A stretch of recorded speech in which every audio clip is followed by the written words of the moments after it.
Hi friends, ഞങ്ങളുടെ പുതിയ വീട്ടിലേക്ക് എല്ലാവർക്കും സ്വാഗതം. ഞാൻ ഇന്ന് വന്നിരിക്കുന്നത് ചിക്കൻ കറിയുടെ റെസിപ്പിയുമായിട്ടാണ്. അതിനു വേണ്ടി 2 സവാള, കൊച്ചുള്ളി, തക്കാളി, പച്ചമുളക്, വെളുത്തുള്ളി, ഇഞ്ചി പേസ്റ്റ്, ചിക്കൻ കറിക്ക് ആവശ്യമായ ഉപ്പ്. കുക്കർ അടുപ്പിൽ വെച്ച് തീ കത്തിച്ചു. കുറച്ച് ഓയിൽ ഒഴിച്ച് ഉലുവ ഇട്ടു. കടുകും പെരുംജീരകവും ഇട്ടു. കൊച്ചുള്ളിയും കരിവേപ്പിലയും ഇട്ടു. ഉലുവയും കടുവും പൊട്ടിയതിനു ശേഷം സവാള ഇട്ട് വഴറ്റുക. അതിന് ശേഷം ഓരോ ഐറ്റംസ് ഇടുക. വഴന്നതിന് ശേഷം 2 ടേബിൾ സ്പൂൺ മുളക് പൊടി, 2.5 സ്പൂൺ മല്ലിപ്പൊടി, ഗരം മസാല പൊടി,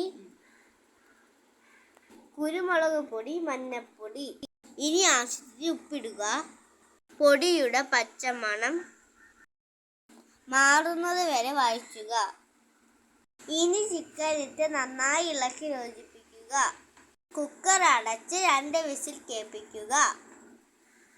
ടേസ്റ്റിയായ ചിക്കൻ കറി റെഡി. എല്ലാവരും ഈ ചിക്കൻ കറി റെസിപ്പി ട്രൈ ചെയ്ത് നോക്കണേ.